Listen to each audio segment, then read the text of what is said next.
ಪರಿಷತ್ ಅಖಾಡದಲ್ಲಿ ಯಾರು ಸ್ಟ್ರಾಂಗ್ ಯಾರು ವೀಕ್, ಒಳ ಮುನಿಸು, ಭಿನ್ನಮತ, ಜಗಳ, ಚಾಲೆಂಜ್ ಎಲ್ಲೆಲ್ಲಿ ಹೇಗಿದೆ ಗೆಲುವಿನ ಲೆಕ್ಕಾಚಾರ. ಪರಿಷತ್ ಫೈಟ್ ನ್ಯೂಸ್ 18 ನಲ್ಲಿ ಗ್ರೌಂಡ್ ರಿಪೋರ್ಟ್.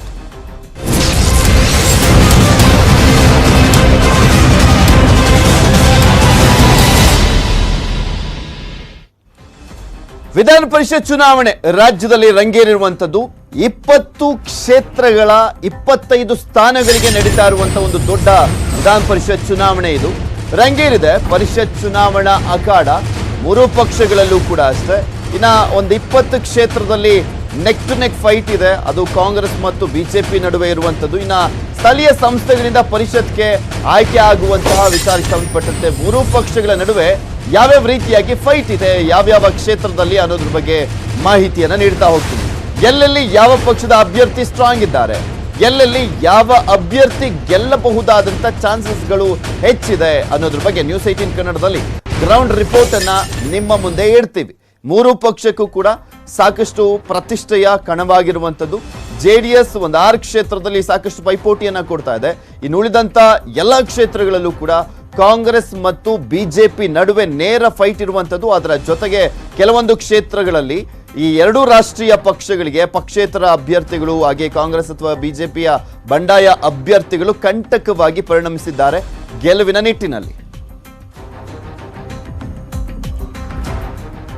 ಪರಿಷತ್ನಲ್ಲಿ ಕುತೂಹಲವನ್ನ ಮೂಡಿಸಿರುವಂತದ್ದು ಸಾಕಷ್ಟು ಕ್ಷೇತ್ರಗಳು. ಅದರಲ್ಲೂ ತುಂಬಾ ಸ್ಪೆಷಲಿ ಸಾಕಷ್ಟು ಕುತೂಹಲ ಕೆಡೆ ಮಾಡಿಕೊಟ್ಟಿರುವಂತದ್ದು ಅಂದ್ರೆ ಬೆಳಗಾವಿ ಕ್ಷೇತ್ರ, ಹಾಗೆ ಮೈಸೂರು, ಬೆಂಗಳೂರು, ಕೊಡಗು ಈ 4 ಕ್ಷೇತ್ರಗಳಂತೂ ಟಫ್ ಫೈಟ್ ಏರ್ಪಟ್ಟಿದೆ. ಬೆಳಗಾವಿ ದ್ವಿಸದಸ್ಯ ಇರುವಂತ ಕ್ಷೇತ್ರ, ಮೈಸೂರು ಕೂಡ ಅಷ್ಟೇ ದ್ವಿಸದಸ್ಯ ಇರುವಂತ ಕ್ಷೇತ್ರ ಅದು. ಇನ್ನ ಬೆಂಗಳೂರು, ಕೊಡಗಿನಲ್ಲೂ ಕೂಡ ಟಫ್ ಫೈಟ್ ಏರ್ಪಟ್ಟಿರುವಂತದ್ದು. ಮೂರು ಪಕ್ಷಗಳಿಗೂ ಕೂಡ ಪ್ರತಿಷ್ಠೆಯಾಗಿದೆ ಪರಿಷತ್ ಚುನಾವಣೆ. ಮೂರು ಪಕ್ಷಗಳಿಗೂ ಈ ಒಂದು ಪರಿಷತ್ ಚುನಾವಣೆ ಪ್ರತಿಷ್ಠೆಯಾಗಿ ಪರಿಣಮಿಸಿರುವಂಥದ್ದು. ಅದರಲ್ಲೂ ಕಾಂಗ್ರೆಸ್ ಮತ್ತು ಬಿಜೆಪಿಗೆ, ಸ್ಪೆಷಲಿ ಬಿಜೆಪಿಗಂತೂ ಈ ಬಾರಿ ಹೆಚ್ಚಿನ ಸ್ಥಾನಗಳನ್ನ ಗೆದ್ದು ತಾವು ಬಹುಮತವನ್ನ ಸಾಬೀತು ಮಾಡಿಕೊಂಡು ಒಂದು ರೀತಿಯಾಗಿ ಗೆದ್ದು ಬೀಗುವಂತ ಹುಮ್ಮಸ್ಸಿನಲ್ಲಿದ್ದಾರೆ. ಕಾಂಗ್ರೆಸ್ ಬಿಜೆಪಿಗೆ ಟಕ್ಕರ್ ಕೊಡುವಂತ ನಿಟ್ಟಿನಲ್ಲಿ ಏನೇನೆಲ್ಲ ಪ್ಲಾನ್ ಮಾಡಬಹುದು ಅದೆಲ್ಲವನ್ನೂ ಕೂಡ ಮಾಡಿರುವಂಥದ್ದು. ಜೆಡಿಎಸ್ ಒಂದ್ ಕಡೆ ಅಸ್ತಿತ್ವದ ಪ್ರಶ್ನೆ ಎದುರಾಗಿರುವಂತಹ ಹಿನ್ನೆಲೆಯಲ್ಲಿ ನಾವು ಎಷ್ಟರ ಮಟ್ಟಿಗೆ ಸ್ಟ್ರಾಂಗ್ ಇದ್ದೇವೆ, ಸ್ಥಳೀಯ ನಾಯಕರು ಎಷ್ಟರ ಮಟ್ಟಿಗೆ ನಮಗೆ ಬೆಂಬಲಕ್ಕೆ ನಿಂತಿದ್ದಾರೆ ನಮ್ಮ ಪ್ರಮುಖ ಕ್ಷೇತ್ರಗಳಲ್ಲಿ ಅನ್ನೋದಕ್ಕೂ ಕೂಡ ಇದು ದಿಕ್ಸೂಚಿ ಆಗಲಿದೆ. 25 ಸ್ಥಾನಗಳ ವಿಚಾರಕ್ಕೆ ಸಂಬಂಧಪಟ್ಟಂತೆ ಅತ್ಯಂತ ಕುತೂಹಲ ಅಂದ್ರೆ ಮೊದಲೇ ಹೇಳಿದೆ ಬೆಳಗಾವಿ ಕ್ಷೇತ್ರ. ಆ ಒಂದು ಬೆಳಗಾವಿ ಕ್ಷೇತ್ರದಲ್ಲಿ ಯಾವ ರೀತಿಯಾಗಿದೆ ಅಖಾಡ, ಯಾರೆಲ್ಲ ಯಾವ್ಯಾವ ರೀತಿಯಾಗಿ ಸವಾಲಾಗಿದ್ದಾರೆ, ಕಾಂಗ್ರೆಸ್ ಬಿಜೆಪಿ ಜೊತೆಗೆ ಇಲ್ಲಿ ಪಕ್ಷೇತರ ಅಭ್ಯರ್ಥಿ ಸವಾಲಾಗಿರುವಂತದ್ದು, ಅದ್ರ ಬಗ್ಗೆ ಕಂಪ್ಲೀಟ್ ಆದಂತ ಡೀಟೇಲ್ಸ್ ಅನ್ನು ನಿಮ್ಮ ಮುಂದೆ ಇಡ್ತಾ ಹೋಗ್ತೀನಿ. ಬೆಳಗಾವಿ ಪರಿಷತ್ ಅಖಾಡದಲ್ಲಿ ತ್ರಿಕೋನ ಸ್ಪರ್ಧೆ ಏರ್ಪಟ್ಟಿದೆ. ತ್ರಿಕೋನ ಸ್ಪರ್ಧೆ ಅಂತಿದ್ದ ಹಾಗೆ ನಾವು ಕಾಂಗ್ರೆಸ್ ಬಿಜೆಪಿ ಜೆಡಿಎಸ್ ಅನ್ಕೊಂಡ್ಬಿಡ್ತೀವಿ, ಅಲ್ಲ. ಕಾಂಗ್ರೆಸ್ ಬಿಜೆಪಿ ಮತ್ತೆ ಪಕ್ಷೇತರ ನಡುವೆ ಲಖನ್ ಸ್ಪರ್ಧೆಯಿಂದ ಬಿಜೆಪಿಗೆ ಹಿನ್ನಡೆಯಾಗುವಂತ ಆತಂಕ ಎದುರಾಗಿರುವಂತದ್ದು. ಖುದ್ದು ಬೆಳಗಾವಿ ಅಖಾಡಕ್ಕಿಳಿದಿದ್ದಾರೆ ಮುಖ್ಯಮಂತ್ರಿಗಳು. ಅದು ದ್ವಿಸದಸ್ಯ ಕ್ಷೇತ್ರ ಬೆಳಗಾವಿ ಅಂತ ಬಂದಂತ ಸಂದರ್ಭದಲ್ಲಿ ಇಬ್ರು ಆಯ್ಕೆ ಆಗ್ಬೋದು. ಆ ಒಂದು ಕ್ಷೇತ್ರದಲ್ಲಿ ಇಬ್ರು ಆಯ್ಕೆ ಆಗ್ಬೋದು.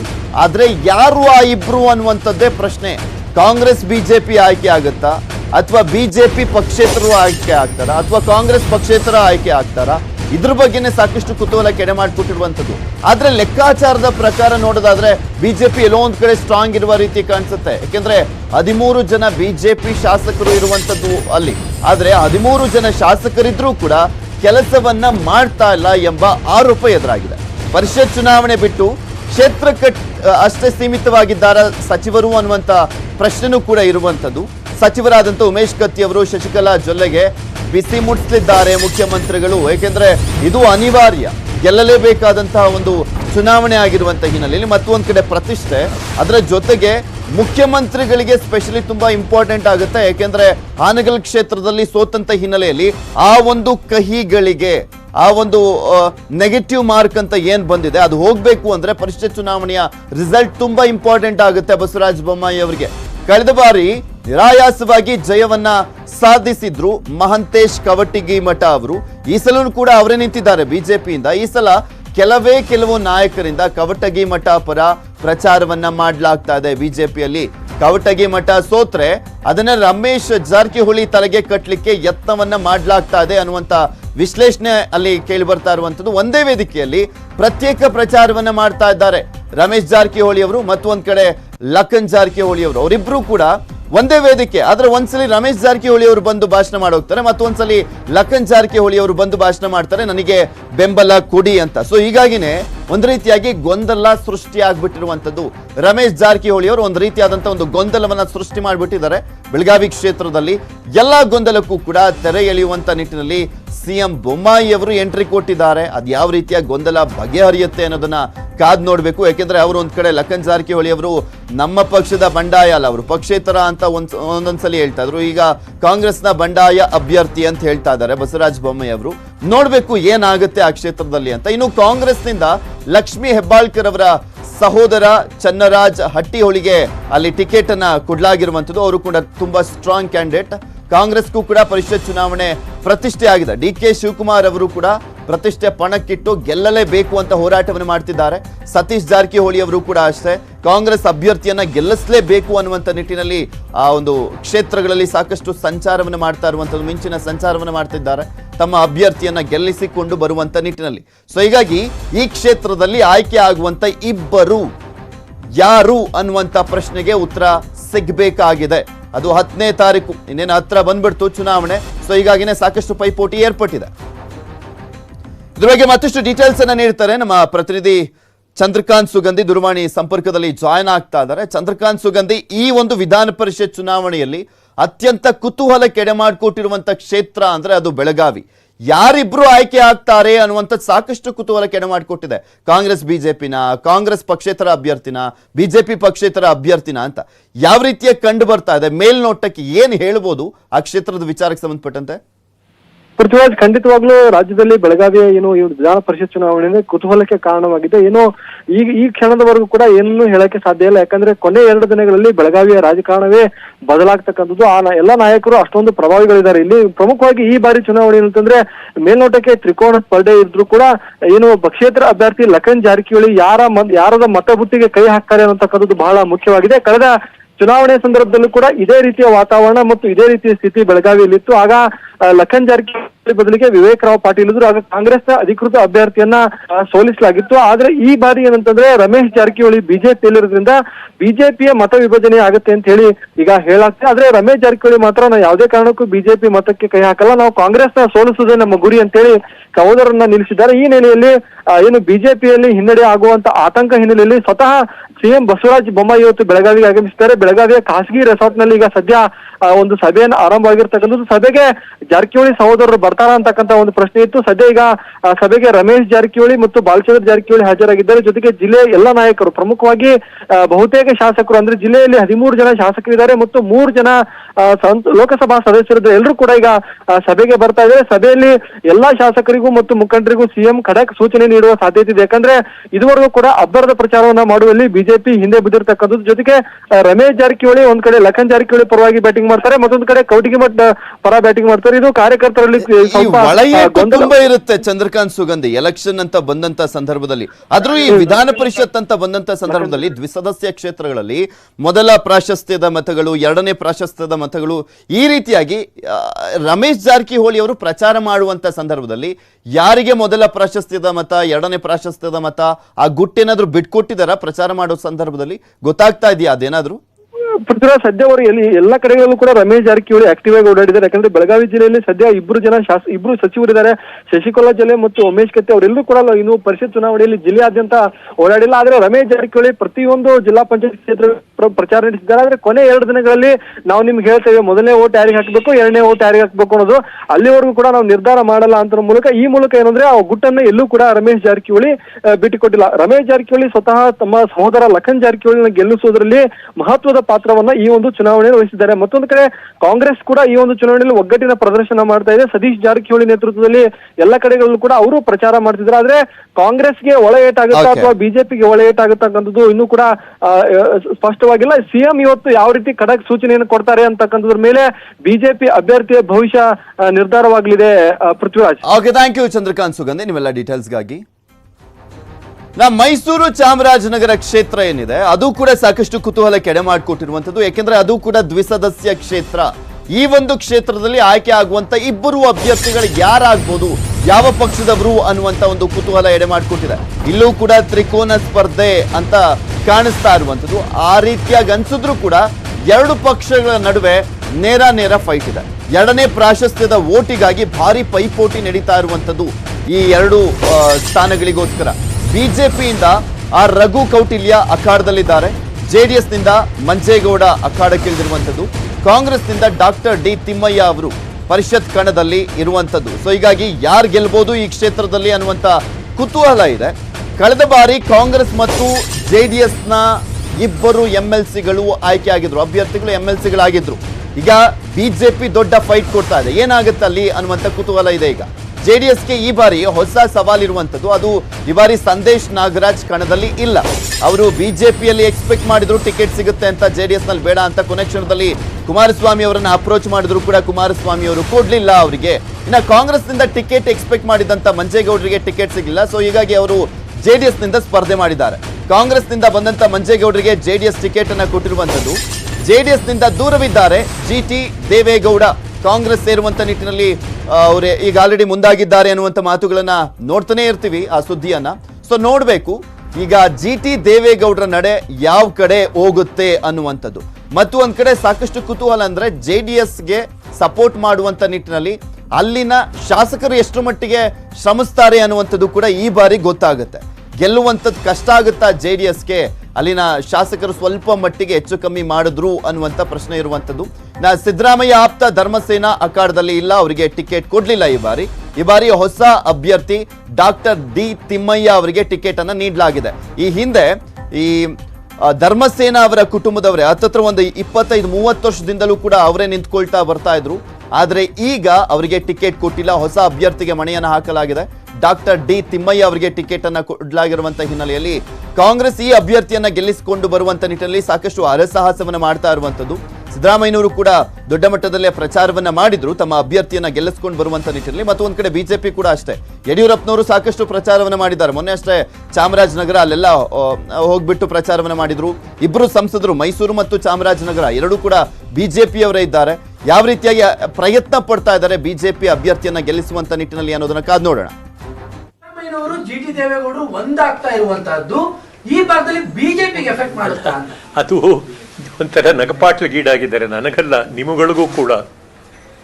ಯಾರು ಕಳೆದ ಚುನಾವಣೆಯಲ್ಲಿ ಬರಾಬರಿಯಾಗಿ ನಿಂತು ಹೋರಾಟ ಮಾಡಿ ನಾನಲ್ದೇ ಯಾರು ಕೇಳಲು ಸಾಧ್ಯ ಇಲ್ಲ GT ದೇವೇಗೌಡನ ಮನೆ ಕಳಿಸಕ್ಕೆ ಅಂತ ಹೇಳಿ, GT ದೇವೇಗೌಡ ಜನತಾ ಪರ್ವ ಅಂತ ಹೇಳಿ ಇಲ್ಲಿ ಮೈಸೂರು ತಾಲೂಕಲ್ಲೇ ಮಾಡಿ ಇದೇ ಕುಮಾರಸ್ವಾಮಿ ಕರೆಸಿ ನೇಗಿಲು ಉತ್ತಿ ಭೂಮಿ ಇದ್ರ ಬಗ್ಗೆ ಮತ್ತಷ್ಟು ಡೀಟೇಲ್ಸ್ ಅನ್ನ ನೀಡ್ತಾರೆ ನಮ್ಮ ಪ್ರತಿನಿಧಿ, ಮೈಸೂರಿನ ಪ್ರತಿನಿಧಿ ದಿವೇಶ್ ನೇರ ಸಂಪರ್ಕದಲ್ಲಿ ಜಾಯಿನ್ ಆಗ್ತಾ ಇದ್ದಾರೆ. ಎಸ್ ದಿವೇಶ್, ಮೈಸೂರು ಚಾಮರಾಜನಗರ ದ್ವಿಸದಸ್ಯ ಕ್ಷೇತ್ರ ಸಾಕಷ್ಟು ಕುತೂಹಲಕ್ಕೆ ಎಡೆ ಮಾಡಿಕೊಟ್ಟಿದೆ. ತ್ರಿಕೋನ ಸ್ಪರ್ಧೆ ಏರ್ಪೋರ್ಟ್ ಇದೆ, ಮೇಲ್ನೋಟಕ್ಕೆ ಆ ರೀತಿಯಾಗಿ ಕಾಣಿಸುತ್ತೆ.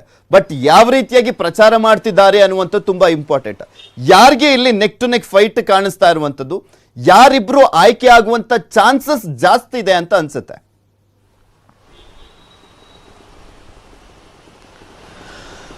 ಹೌದು ಪೃಥ್ವಿರಾಜ್ ಅರ್ನಳ್ಳಿ, ಏನಂದ್ರೆ ಮೈಸೂರು ಮತ್ತು ಚಾಮರಾಜನಗರ ದ್ವಿಸದಸ್ಯ ಒಂದು ಕ್ಷೇತ್ರ ಇದೆ, ಇದು ಸಾಕಷ್ಟು ಒಂದು ಕುತೂಹಲವನ್ನ ಕೇಳಿಸಿರುವಂಥದ್ದು. ಯಾಕೆಂದ್ರೆ ಇದುವರೆಗೂ ಒಂದು ಮೈಸೂರು ಚಾಮರಾಜನಗರ ಒಂದು ದ್ವಿಸದಸ್ಯ ಒಂದು ಕ್ಷೇತ್ರ ಇದೆ, ಇದು ಓನ್ಲಿ ಫಾರ್ ಜೆಡಿಎಸ್ ಹಾಗೂ ಕಾಂಗ್ರೆಸ್ನ ಒಂದು ಅಭ್ಯರ್ಥಿಗಳ ಒಂದು ಕ್ಷೇತ್ರವಾಗಿ ಗುರುತಿಸಿಕೊಂಡಿತ್ತು. ಆದ್ರೆ ಕಳೆದ ಬಾರಿ ಚುನಾವಣೆ ಸಂದರ್ಭದಲ್ಲಿ ಬಿಜೆಪಿ ತನ್ನ ಅಭ್ಯರ್ಥಿಯನ್ನು ಹಾಕೋದ್ರ ಮೂಲಕ ಅಲ್ಲೊಂದು ಒಂದು ಪೈಪೋಟಿಯನ್ನು ನೀಡಲಿಕ್ಕೆ ಮುಂದಾಯಿತು. ಆದ್ರೆ ಈ ಬಾರಿಯ ಒಂದು ಚುನಾವಣೆ ಇದೆ, ಈ ಚುನಾವಣೆ ಸಾಕಷ್ಟು ರೀತಿಯಲ್ಲಿ ಒಂದು ಹೆಚ್ಚಿನ ಕುತೂಹಲನೆ ಕೂಡಿರುವಂತದ್ದು. ಕಾರಣ ಏನಂತಂದ್ರೆ ಈ ಬಾರಿ ಮೂರು ಪಕ್ಷಗಳು ಈ ಒಂದು ಮೈಸೂರು ಮತ್ತು ಚಾಮರಾಜನಗರ ಕ್ಷೇತ್ರ ಇದೆ, ಇದನ್ನ ಪ್ರತಿಷ್ಠೆಯ ಕಣವಾಗಿ ಈಗ ಒಂದು ಸ್ವೀಕಾರವನ್ನ ಮಾಡಿರುವಂತದ್ದು. ಅದರಲ್ಲಿ ಪ್ರಮುಖವಾಗಿ ಒಂದು ಕಾಂಗ್ರೆಸ್ ಅನ್ನ ಗಮನದಲ್ಲಿ ಇಟ್ಕೊಂಡು ನೋಡೋದಾದ್ರೆ ಕಾಂಗ್ರೆಸ್ ನಲ್ಲಿ ಇದುವರೆಗೂ ಅಂದ್ರೆ ಎನ್ ರಾಜಯ್ಯ ಅವರ ಕುಟುಂಬ, ಅಂದ್ರೆ ಈಗಿನ ಧರ್ಮಸೇನೆ ಇದ್ದಾರೆ, ಈಗ ಹಾಲಿ ಇದ್ದಂತ ಒಂದು ಸದಸ್ಯರಿದ್ದಂತ ಏನು ಧರ್ಮಸೇನೆ ಇದ್ದಾರೆ, ಇವರ ಕುಟುಂಬಕ್ಕೆ ಈ ಒಂದು ಟಿಕೆಟ್ ಅನ್ನೋದು ಒಂದು ನಿಶ್ಚಯವಾದ ಟಿಕೆಟ್ ಆಗಿ ಇತ್ತು. ಆದ್ರೆ ಈಗ ಕಾಂಗ್ರೆಸ್ ಮೊದಲ ಬಾರಿಗೆ ಒಂದು ಎನ್ ರಾಜಯ್ಯ ಅವರ ಒಂದು ಕುಟುಂಬ ಏನಿದೆ ಆ ಕುಟುಂಬವನ್ನು ಹೊರತುಪಡಿಸಿ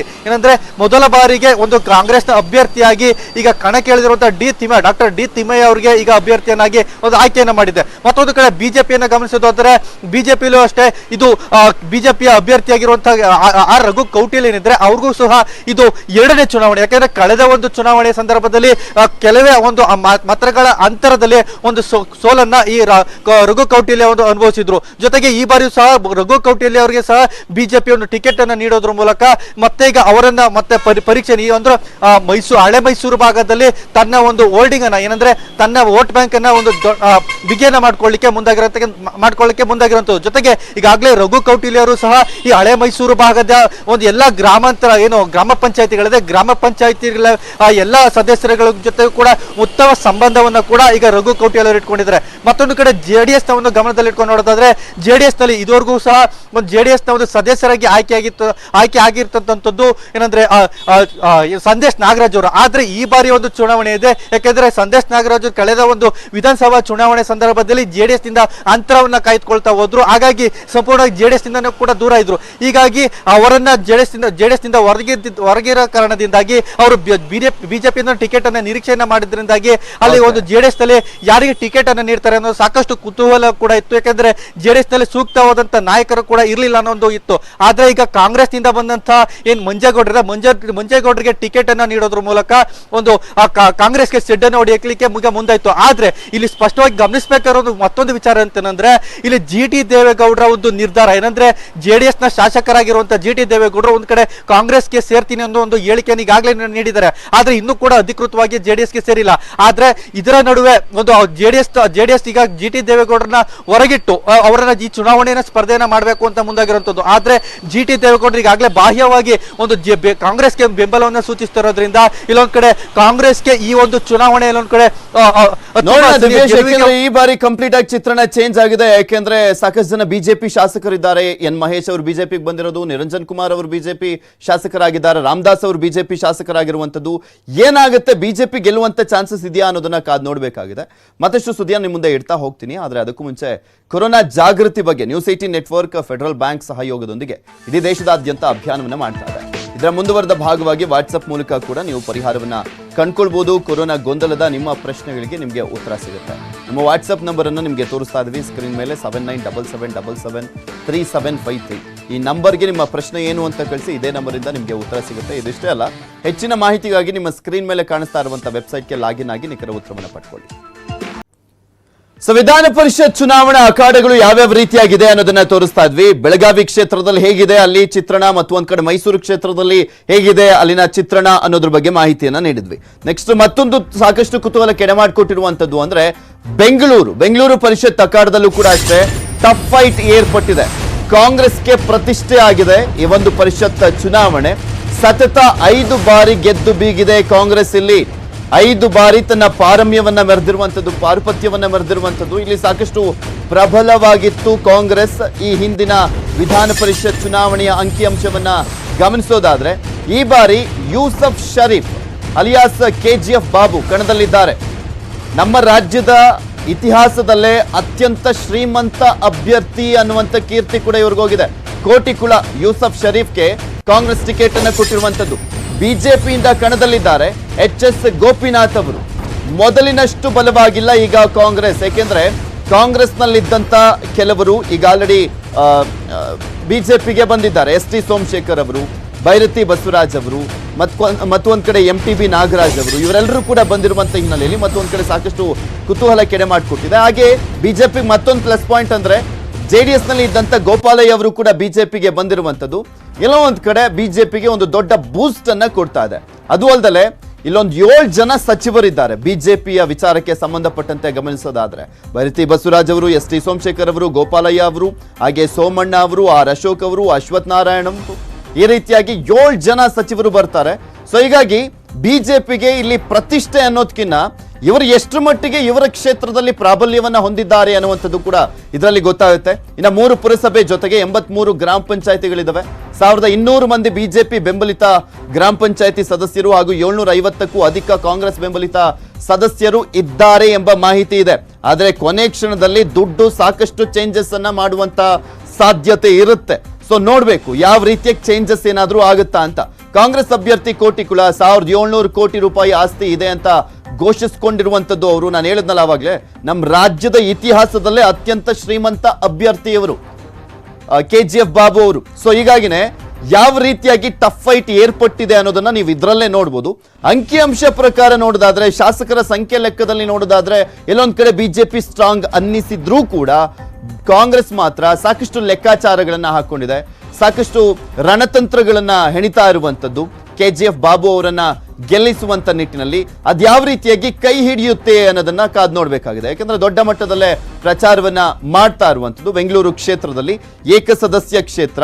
ಒಂದು ಬಿಜೆಪಿ ಗೆಲ್ಬಹುದು, ಇಲ್ಲ ಕಾಂಗ್ರೆಸ್ ಗೆಲ್ಬಹುದು. ಸೊ ಹೀಗಾಗಿನೇ ಬಿಜೆಪಿ ಈಗ ಕಾಂಗ್ರೆಸ್ನ ರೆಕಾರ್ಡ್ ಅನ್ನ ಬ್ರೇಕ್ ಮಾಡುತ್ತಾ, ಯಾಕಂದ್ರೆ ಸತತ 5 ಬಾರಿಯಿಂದ ಆಯ್ಕೆಯಾಗಿ ಬರ್ತಾ ಇರುವಂತದ್ದು. ಸೊ ಹೀಗಾಗಿ ಆ ರೆಕಾರ್ಡ್ ಬ್ರೇಕ್ ಮಾಡ್ತಾರಾ ಅನ್ನೋದನ್ನ ಕಾದ್ ನೋಡ್ಬೇಕಾಗಿದೆ. ನಿಮಗೆ ತೋರಿಸ್ತಾ ಇದೀವಿ ಪುರುಷ ಮತದಾರರು ಎಷ್ಟು ಜನ ಇದ್ದಾರೆ, ಮಹಿಳಾ ಮತದಾರರು ಎಷ್ಟು ಜನ ಇದ್ದಾರೆ ಅಂತ. 1039 ಜನ ಮತದಾರರು ಇರುವಂತದ್ದು ಪುರುಷ ಮತದಾರರು, ಮಹಿಳಾ ಮತದಾರರು 1019 ಜನ ಇರುವಂತದ್ದು. ಈ ಬಾರಿ ಜಿಲ್ಲಾ ಪಂಚಾಯಿತಿ ಅವರಿಗೆ ವೋಟ್ ಇಲ್ಲ, ಮತ್ತೊಂದ್ ಕಡೆ ತಾಲೂಕ್ ಪಂಚಾಯಿತಿ ಅವರಿಗೆ ವೋಟ್ ಇಲ್ಲ, BBMP ಅವರಿಗೆ ವೋಟ್ ಇಲ್ಲ, ಯಾಕೆಂದ್ರೆ ಅವರೆಲ್ಲರ ಅಧಿಕಾರ ಮುಗ್ದಿರುವಂತದ್ದು. ಸೊ ಹೀಗಾಗಿ ಗ್ರಾಮ ಪಂಚಾಯಿತಿಯ ಸದಸ್ಯರ ಮೇಲೇನೆ ಡಿಪೆಂಡ್ ಆಗಬೇಕಾದಂತ ಪರಿಸ್ಥಿತಿ ಇರುವಂತದ್ದು, ಪುರಸಭೆ ಸದಸ್ಯರ ಮೇಲೆ ಡಿಪೆಂಡ್ ಆಗಬೇಕಾಗಿರುವಂತ ಪರಿಸ್ಥಿತಿ ಇರುವಂತ ಹಿನ್ನೆಲೆಯಲ್ಲಿ ಅವರನ್ನ ಸೆಳೆಯುವಂತ ನಿಟ್ಟಿನಲ್ಲಿ ಎರಡೂ ರಾಷ್ಟ್ರೀಯ ಪಕ್ಷಗಳು ಸಾಕಷ್ಟು ಪೈಪೋಟಿಯನ್ನ ಮಾಡ್ತಾ ಇರುವಂತದ್ದು, ಹರಸಾಹಸ ಮಾಡ್ತಾ ಇದ್ದಾರೆ. ಅದು ಎಷ್ಟರ ಮಟ್ಟಿಗೆ ಇವರ ಒಂದು ರಣತಂತ್ರಗಳು ವರ್ಕೌಟ್ ಆಗುತ್ತೆ ಅನ್ನೋದನ್ನ ಕಾದ್ ನೋಡ್ಬೇಕು. ಬೆಂಗಳೂರು ನಗರ ಕ್ಷೇತ್ರದಲ್ಲಿ ಯಾರ ಆಯ್ಕೆ ಆಗ್ತಾರೆ ಅನ್ನುವಂತ ವಿಚಾರದ ಬಗ್ಗೆ.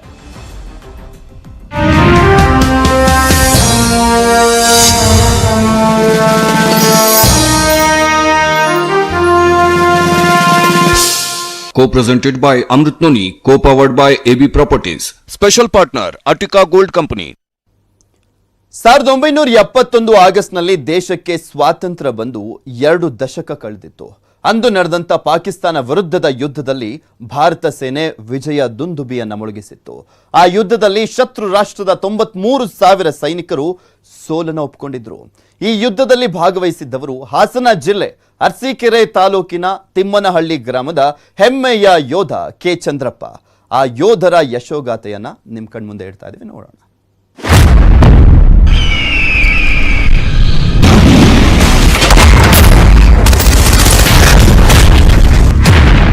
1971ರಲ್ಲಿ ಪಾಕಿಸ್ತಾನದ ವಿರುದ್ಧ ರಣರಂಗದಲ್ಲಿ ಹೋರಾಡಿ ಭಾರತ ಗೆದ್ದಿದ್ದೇ ಒಂದು ರೋಚಕ. ಪಾಕಿಸ್ತಾನವನ್ನ ಬಗ್ಗು ಬಡಿದ ಈ ಸೇನೆಯಲ್ಲಿ ಹಾಸನದ ತಿಮ್ಮನಹಳ್ಳಿ ಗ್ರಾಮದ ಹೆಮ್ಮೆಯ ಯೋಧ ಕೆ ಚಂದ್ರಪ್ಪ ಕೂಡ ಒಬ್ಬರು.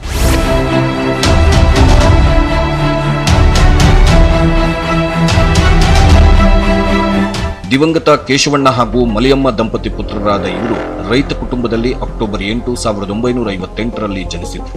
SSLC ಬಳಿಕ ತಿಮ್ಮನಹಳ್ಳಿ, ನೇರ್ಲೆಗೆ ಮತ್ತು ಜಾವಗಲ್ ಶಾಲೆಗಳಲ್ಲಿ ವಿದ್ಯಾಭ್ಯಾಸ ಮುಗಿಸಿದ್ರು. 18ನೇ ವಯಸ್ಸಿಗೆ ಸೇನೆ ಸೇರಿದ್ರು. ಅಂದು ಬೆಂಗಳೂರಿನಲ್ಲಿ ಸಿಪಾಯಿಯಾಗಿ ಸೇರಿ 1 ವರ್ಷಗಳ ಕಾಲ ತರಬೇತಿ ಮುಗಿಸಿದ ನಂತರ ಜಮ್ಮು ಕಾಶ್ಮೀರದ ಅಕ್ನೂರ್ ಪಡೆಗೆ ನಿಯೋಜನೆಗೊಂಡರು. ಆಗಲೇ ಪಾಕಿಸ್ತಾನದಿಂದ ಭಾರತದ ಗಡಿ ಮೇಲೆ ಗುಂಡಿನ ದಾಳಿ ಶುರುವಾಗಿತ್ತು. ನಿರೀಕ್ಷೆಯಂತೆ ಡಿಸೆಂಬರ್ 3, 1971ರಲ್ಲಿ ಯುದ್ಧ ಘೋಷಣೆಯಾಗಿಯೇ ಬಿಟ್ಟಿತು. ಪಾಕಿಸ್ತಾನಿ ಸೈನಿಕರು ಚಂದ್ರಪ್ಪ ಅವರಿದ್ದ ಯೋಧರ ಮೇಲೆ ಗುಂಡಿನ ದಾಳಿ ಮಾಡುತ್ತಾರೆ. ಅಂದು ಚಂದ್ರಪ್ಪ ಅವರ ಎಡಗಾಲಿಗೆ ಗುಂಡು ಬೀಳುತ್ತದೆ. ನೋವಿನ ನಡುವೆಯೂ ಚಂದ್ರಪ್ಪ ದೇಶ ಸೇವೆಯಲ್ಲಿ ತೊಡಗುತ್ತಾರೆ. ಅಲ್ಲಿದ್ದ ಝೇಲಂ ನದಿಗೆ ವಿದ್ಯುತ್ ಪ್ರವಹಿಸುವಂತೆ ಮಾಡಿತ್ತು ಶತ್ರು ರಾಷ್ಟ್ರ. ಆಗ ಅಲ್ಲೇ ಸಿಲುಕಿದ್ದ ನಮ್ಮ 60 ಸೈನಿಕರನ್ನ ಏರ್ಲಿಫ್ಟ್ ಮಾಡಲಾಯಿತು. ಬಳಿಕ ಮುಂದುವರೆದ ಗುಂಡಿನ ಕಾಳಗದಲ್ಲಿ ಪಾಕಿಸ್ತಾನ ಶರಣಾಯಿತು.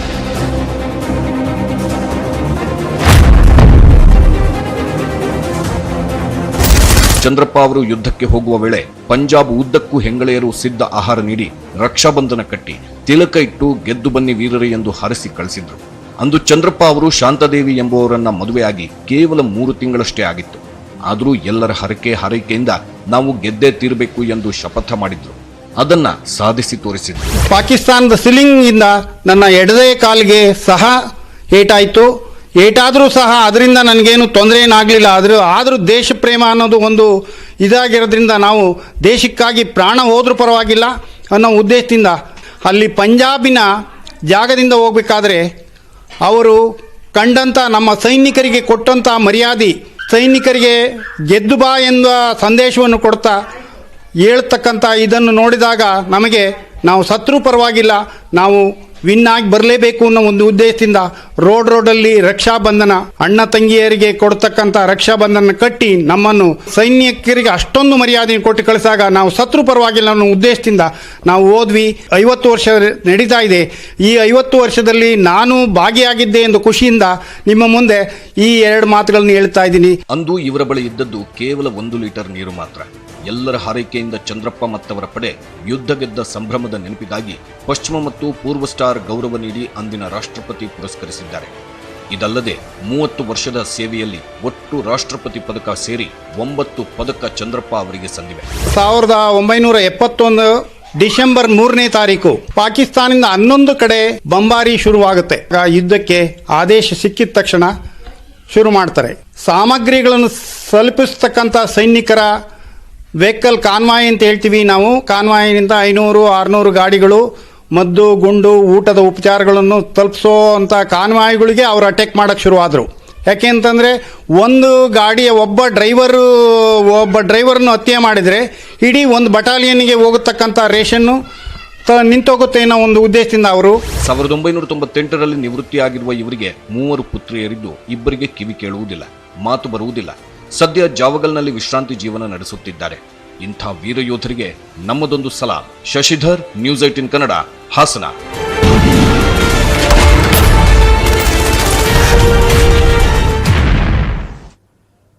ಜೈ ಹಿಂದ್ ಸನ್ಮಾನ ಸ್ಪೆಷಲ್ ಬುಲೆಟಿನ್ ಮುಂದುವರಿಯುತ್ತೆ ಒಂದು ಚಿಕ್ಕ ಬ್ರೇಕ್ ಆದ್ಮೇಲೆ.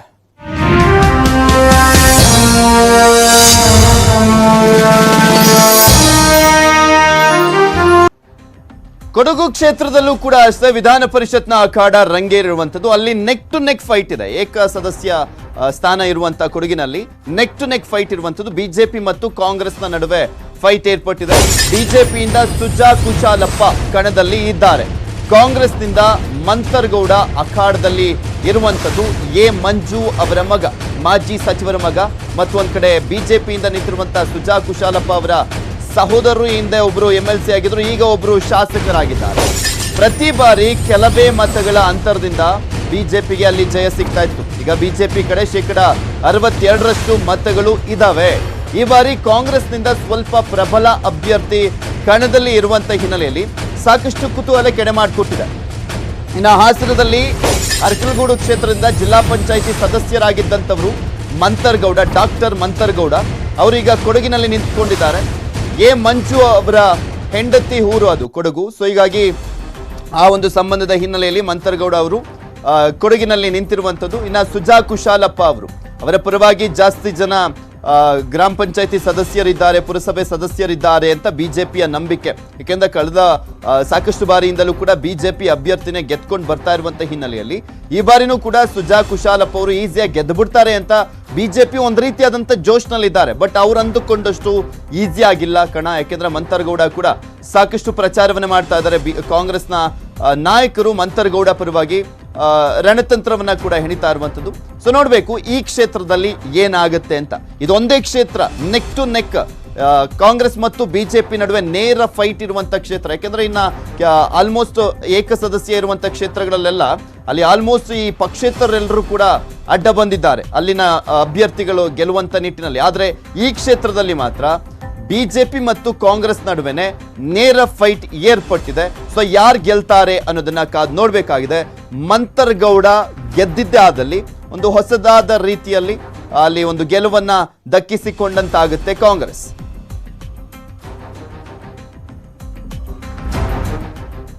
ಇನ್ನು ಕುತೂಹಲವನ್ನು ಮೂಡಿಸಿದೆ ಕೋಲಾರ ಚಿಕ್ಕಬಳ್ಳಾಪುರ ಕ್ಷೇತ್ರ. ಕಾಂಗ್ರೆಸ್ನಿಂದ ಅನಿಲ್ ಕುಮಾರ್ ಕಣದಲ್ಲಿ ಇದ್ದಾರೆ. ಜೆಡಿಎಸ್ನಿಂದ ರಾಮಚಂದ್ರ ಕಣದಲ್ಲಿ ಇರುವಂಥದ್ದು. ಬಿಜೆಪಿಯಿಂದ ವೇಣುಗೋಪಾಲ್ ಕಣದಲ್ಲಿ ಇದ್ದಾರೆ. ಕೋಲಾರ ಚಿಕ್ಕಬಳ್ಳಾಪುರ ಕ್ಷೇತ್ರ ಕೂಡ ಅಷ್ಟೇ ಸಾಕಷ್ಟು ಜಿದ್ದಾಜಿದ್ದಿನಿಂದ ಕೂಡಿರುವಂಥದ್ದು. ಇಲ್ಲಿ ಕಾಂಗ್ರೆಸ್ ಮತ್ತು ಜೆಡಿಎಸ್ ನಡುವೆನೆ ನೇರ ಫೈಟ್ ಇದೆ ಅನ್ನುವುದು ಮೇಲ್ನೋಟಕ್ಕೆ ಕಾಣಿಸ್ತಾ ಇರುವಂಥದ್ದು. ಆದರೆ ಬಿಜೆಪಿ ಸುಮ್ಮನೆ ಕುಳಿತಿಲ್ಲ, ಅಲ್ಲಿ ಗೆಲ್ಲಲೇಬೇಕು ಅನ್ನುವಂಥ ನಿಟ್ಟಿನಲ್ಲಿ ಸಾಕಷ್ಟು ರಣತಂತ್ರವನ್ನ ಹೆಣೆದಿದೆ. ನಿಮಗೂ ಕೂಡ ಗೊತ್ತಿದೆ, ಮೊನ್ನೆ ಅಷ್ಟೇ ವರ್ತೂರು ಪ್ರಕಾಶ್ ಅವರನ್ನ ಕರ್ಕೊಂಡು ಬರಲಾಗಿತ್ತು. ಚಿಕ್ಕಬಳ್ಳಾಪುರ ಕ್ಷೇತ್ರದ ಉಸ್ತುವಾರಿಯಾಗಿರುವಂತಹ ಸುಧಾಕರ್ ಅವರು ಮತ್ತು ಒಂದ್ ಕಡೆ ಕೋಲಾರ ಜಿಲ್ಲೆ ಉಸ್ತುವಾರಿಯಾಗಿರುವಂತಹ ಮುನಿರತ್ನ ಅವರು ಸಾಕಷ್ಟು ಹರಸಾಹಸ ಪಡ್ತಾ ಇದ್ದಾರೆ. ಒಳ ಏಟಿನ ಭೀತಿಯನ್ನ ಸೃಷ್ಟಿ ಮಾಡಿರುವಂಥದ್ದು ಜೆಡಿಎಸ್ ಮತ್ತು ಕಾಂಗ್ರೆಸ್ಗೆ. ಸೊ ಹೀಗಾಗಿ ಆ ರಣತಂತ್ರ ಯಾವ ರೀತಿಯಾಗಿ ವರ್ಕೌಟ್ ಆಗುತ್ತೆ ಅನ್ನೋದನ್ನ ಕಾದ್ ನೋಡ್ಬೇಕಾಗಿದೆ. ರಮೇಶ್ ಕುಮಾರ್ ಮತ್ತೆ KH ಮುನಿಯಪ್ಪ ಅವರಿಬ್ಬರ ನಡುವೆ ಯಾವಾಗ್ಲೂ ಕೂಡ ಆ ಒಂದು ಜಿಲ್ಲೆಯಲ್ಲಿ ಹಾವು ಮುಂಗಸಿ ರೀತಿಯಲ್ಲೇ ಕಾಣ್ತಾ ಇರುವಂತದ್ದು. ಸೊ ಅವರ ಒಳ ಜಗಳದಿಂದಲೇ ಕೋಲಾರದಲ್ಲಿ ಈಸಿಯಾಗಿ ಬಿಜೆಪಿಯವರು ಸಂಸದರಾಗಿದ್ದು ಅನ್ನೋಂಥ ಮಾತುಗಳು ಕೂಡ ಕೇಳಿ ಬಂದಿತ್ತು, ನಿಮ್ಗೆ ಗೊತ್ತಿದೆ. ಸೊ ಹೀಗಾಗಿ ಈಗ ಮತ್ತೆ ಅದೇ ರೀತಿಯಾದಂತ ಒಂದು ರಿಸಲ್ಟ್ ಬರುವಂತ ಎಕ್ಸ್ಪೆಕ್ಟೇಷನ್ ನಲ್ಲಿ ಬಿಜೆಪಿ ಇದೆ. ಅದೆಷ್ಟರ ಮಟ್ಟಿಗೆ ಕೈ ಹಿಡಿಯುತ್ತೆ ಅನ್ನೋದನ್ನ ಕಾದ್ ನೋಡ್ಬೇಕು. ಕಾಂಗ್ರೆಸ್ ಮತ್ತು JDS ನ ಭಿನ್ನಮತೀಯರಿಗೆ ಗಾಳವನ್ನ ಹಾಕುವಂತ ನಿಟ್ಟಿನಲ್ಲಿ ಬಿಜೆಪಿ ಅಲ್ಲಿ ಮುಂದಾಗ್ತಾ ಇದೆ. ಒಟ್ನಲ್ಲಿ ಹೇಗಾದ್ರೂ ಮಾಡಿ ಬಿಜೆಪಿ ಅಭ್ಯರ್ಥಿಯನ್ನ ಗೆಲ್ಲಿಸಲೇಬೇಕು ಅನ್ನುವಂತ ನಿಟ್ಟಿನಲ್ಲಿ ಸುಧಾಕರ್ ಮತ್ತೆ ಮುನಿರತ್ನ ಇಬ್ಬರು ಕೂಡ ಸಾಕಷ್ಟು ಹರಸಾಹಸವನ್ನ ಪಡ್ತಾ ಇದ್ದಾರೆ. ಆ ಕ್ಷೇತ್ರದಲ್ಲಿ ಹಾಲಿ ಕ್ಷೇತ್ರವನ್ನ ಉಳಿಸಿಕೊಳ್ಳಿಕ್ಕೆ JDS ಭಾರಿ ಸರ್ಕಸ್ ಅನ್ನ ಮಾಡ್ತಾ ಇದೆ.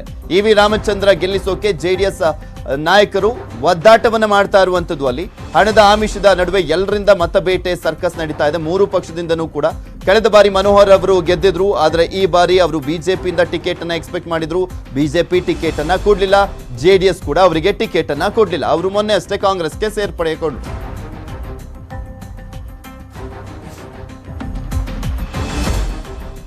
ರಾಜ್ಯದಲ್ಲಿ ಮತ್ತಷ್ಟು ಕುತೂಹಲ ಕೆಡೆ ಮಾಡಿಕೊಟ್ಟಿರುವಂತ ಮತ್ತೊಂದು ಪ್ರಮುಖವಾದಂತ ಕ್ಷೇತ್ರ ಅಂದ್ರೆ ಅದು ಹಾಸನ. HD ದೇವೇಗೌಡರ ಸ್ವಕ್ಷೇತ್ರ ಹಾಸನದಲ್ಲಿ ಕಳೆದ ಬಾರಿ ಉಲ್ಟಾ ಆಗ್ಬಿಟ್ಟಿತ್ತು ರಿಸಲ್ಟ್. ಕಾಂಗ್ರೆಸ್ನವ್ರು ಗೆದ್ದುಬಿಟ್ಟಿದ್ರು, JDS ನ ಸಾಕಷ್ಟು ಜನ ಶಾಸಕರಿದ್ದರೂ ಕೂಡ. ಆದ್ರೆ ಈ ಬಾರಿ ದೇವೇಗೌಡರ ಕುಟುಂಬದ ಕುಡಿ, ಅದು 8ನೇ ಕುಡಿ ಅಖಾಡದಲ್ಲಿ ಇರುವಂತ ಹಿನ್ನೆಲೆಯಲ್ಲಿ ಮತ್ತಷ್ಟು ಕುತೂಹಲ ಕೆಡೆ ಮಾಡಿಕೊಟ್ಟಿದೆ. ಸೂರಜ್ ರೇವಣ್ಣ ಅಖಾಡದಲ್ಲಿದ್ದಾರೆ. ಬಿಜೆಪಿಯಿಂದ HM ವಿಶ್ವನಾಥ್ ಮಾಜಿ ಶಾಸಕ ಅಖಾಡದಲ್ಲಿರುವಂತದ್ದು. ಕಾಂಗ್ರೆಸ್ನಿಂದ ಕಣದಲ್ಲಿದ್ದಾರೆ ಜಿಲ್ಲಾ ಪಂಚಾಯಿತಿ ಸದಸ್ಯರಾಗಿದ್ದಂತ M ಶಂಕರ್ ಅವರು. 3 ಜನನು ಕೂಡ ಟಫ್ ಫೈಟ್ ಅನ್ನ ಕೊಡ್ತಾ ಇದ್ದಾರೆ. ಆದ್ರೆ ಮೇಲ್ನೋಟಕ್ಕೆ ಇರುವಂತ ಟಫ್ ಫೈಟ್ ಅಂದ್ರೆ ಕಾಂಗ್ರೆಸ್ ಮತ್ತು JDS ನಡುವೆನೆ ಅಂತ ಹೇಳಲಾಗ್ತಾ ಇದೆ. ಅಲ್ಲಿ ಮೊದಲಿಂದಲೂ ಕೂಡ JDS ಪ್ರಬಲ ನೆಲೆ ಹಾಸನ. ಆದ್ರೆ ಕಳೆದ ಬಾರಿ ಹೀನಾಯವಾಗಿ ಸೋಲನ್ನ ಕಂಡಿದ್ರು JDS ನ ಅಭ್ಯರ್ಥಿಯಲ್ಲಿ. ಅಲ್ಲಿ ಕಳೆದ ಬಾರಿ ಗೋಪಾಲ್ ಸ್ವಾಮಿ ಅವರು ಈಸಿಯಾಗಿ ಗೆದ್ದುಬಿಟ್ಟಿದ್ರು.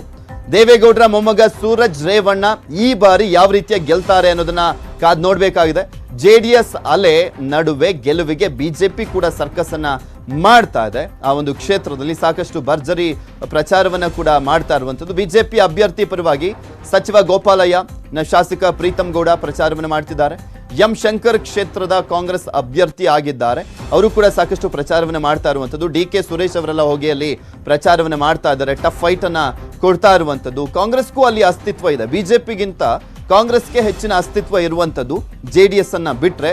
ಸೊ ಇಲ್ಲಿ JDS ನ ಶಾಸಕರೇ ಆಲ್ಮೋಸ್ಟ್ ಇರುವಂತದ್ದು ಹಾಸನ ಜಿಲ್ಲೆಯಲ್ಲಿ. ಸೊ ಹೀಗಾಗಿ ಎಷ್ಟು ಮಟ್ಟಿಗೆ ಗೆಲ್ಲುವಂತ ನಿಟ್ಟಿನಲ್ಲಿ ಅವರಿಗೆ ಸಹಕಾರಿ ಆಗುತ್ತೆ ಈ ಶಾಸಕರ ಬಲ ಅನ್ನೋದನ್ನ ಕಾದ್ ನೋಡ್ಬೇಕಾಗಿದೆ.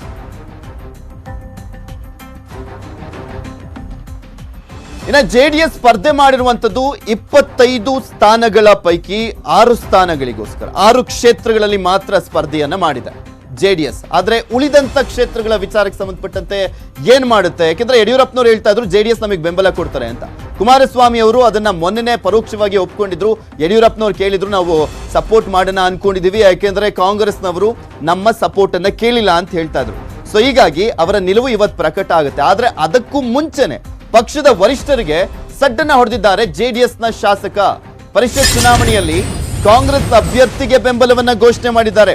ಇಲ್ಲಿ JDS ವರಿಷ್ಠರ ನಿಲುವು ಬೇರೆ ಇದೆ, ಬಿಜೆಪಿಗೆ ಸಪೋರ್ಟ್ ಮಾಡಬೇಕು ಅನ್ನುವಂಥದ್ದು. ಆದ್ರೆ ಇಲ್ಲಿ ಅವರು ಯಾರಿಗಾದ್ರೂ ಸಪೋರ್ಟ್ ಮಾಡ್ಕೊಳ್ಳಿ, ನಾವು ಸಪೋರ್ಟ್ ಮಾಡೋದು ಕಾಂಗ್ರೆಸ್ ಅಭ್ಯರ್ಥಿಗೆ ಅನ್ನುವ ರೀತಿಯಲ್ಲಿ ನಿಲುವನ್ನ ತೆಗೆದುಕೊಂಡಿದ್ದಾರೆ.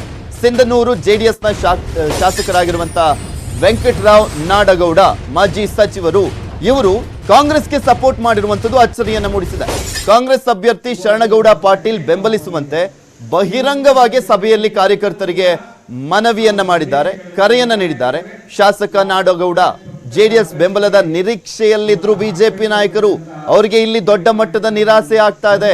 ಇನ್ನ ಕುಮಾರಸ್ವಾಮಿ ಅವರು ನಾವು ಬಿಜೆಪಿ ಬೆಂಬಲ ಕೊಡ್ತೀವಿ ಅಂತ ಹೇಳಿದ್ ಏನ್ ಪ್ರಯೋಜನ ಅನ್ನುವಂತ ಪ್ರಶ್ನೆ ಸಹಜವಾಗಿ ಮೂಡುತ್ತೆ. ವೆಂಕಟರಾವ್ ನಾಡಗೌಡ ಅವರ ಈ ದಿಢೀರ್ ನಿರ್ಧಾರ ಸಹಜವಾಗಿ JDS ನಾಯಕರ ಕೆಂಗಣ್ಣಿಗೆ ಗುರಿಯಾಗುತ್ತೆ. ನಿರ್ಧಾರ ಮಾಡಿ ಇವತ್ತು ಹಂತಕ್ಕೆ ನಾವು ಬಂದಿದೆ. ಇವತ್ತು ನಮ್ಮ ಜಿಲ್ಲೆಯಲ್ಲಿ ಎಲ್ಲರೂ ಕೂಡ ನಾವು ಸಂದೇಶಗಳನ್ನು ರವಾನೆಯಾಗಿದ್ದಾವೆ. ನಾವು ಕಾಂಗ್ರೆಸ್ ಪಕ್ಷದ ಅಭ್ಯರ್ಥಿಗೆ ಮತ ಹಾಕಬೇಕು ಅಂತಕ್ಕಂಥ ತೀರ್ಮಾನಕ್ಕೆ ನಾವು ಬಂದಿರೋದ್ರಿಂದ ಇವತ್ತು ನಿಮ್ಮನ್ನೆಲ್ಲ ಕರೆದು ನಾನು ತಡ ಮಾಡಿ ಕೊನೆಗೆ ನಿರ್ಣಯ ಮಾಡಿ ಇವತ್ತು ನಿಮ್ಮನ್ನ ಕರೆದಿದ್ದೇನೆ. ಮೈಷತ್ ಅಖಾಡದಲ್ಲಿ ಬಿಜೆಪಿ ಜೆಡಿಎಸ್ ದೋಸ್ತಿಯ ವಿಚಾರಕ್ಕೆ ಸಂಬಂಧಪಟ್ಟಂತೆ ಬೆಂಬಲವೋ ಅಥವಾ ಮೈತ್ರಿಯೋ ಎಂಬ ಗಹನ ಚರ್ಚೆ ನಡೀತಾ ಇದೆ. ಇಂದು HD ಕುಮಾರಸ್ವಾಮಿ ಅವರು ತೀರ್ಮಾನವನ್ನ ಪ್ರಕಟ ಮಾಡಲಿದ್ದಾರೆ. ನಾವು ಬಿಜೆಪಿಗೆ ಬೆಂಬಲವನ್ನ ಕೊಡ್ತಾ ಇದೀವೋ ಅಥವಾ ಮೈತ್ರಿಯನ್ನ ಮಾಡ್ಕೊಂಡಿದ್ದೇವೋ ಅನ್ನುವಂಥ ವಿಚಾರಕ್ಕೆ ಸಂಬಂಧಪಟ್ಟಂತೆ ಬೆಂಬಲವನ್ನ ಕೇಳಿದ್ರು BS ಯಡಿಯೂರಪ್ಪನವರು. ಅದು ಎಲ್ಲಿ ಅವರು ಕ್ಯಾಂಡಿಡೇಟ್ ಅನ್ನ ಹಾಕಿಲ್ಲ ಆ ಕ್ಷೇತ್ರದಲ್ಲಿ ಬೆಂಬಲವನ್ನ ಕೋರಿದ್ರು. ಇಂದು ಸುದ್ದಿಗೋಷ್ಠಿಯನ್ನು ನಡೆಸಿ ತೀರ್ಮಾನವನ್ನ ಪ್ರಕಟ ಮಾಡಲಿದ್ದಾರೆ HD ಕುಮಾರಸ್ವಾಮಿ. ಈಗಾಗಲೇ ಬಿಜೆಪಿಯನ್ನ ಬೆಂಬಲಿಸಲಿಕ್ಕೆ HDK ನಿರ್ಧಾರವನ್ನು ಮಾಡಿದ್ದಾರೆ.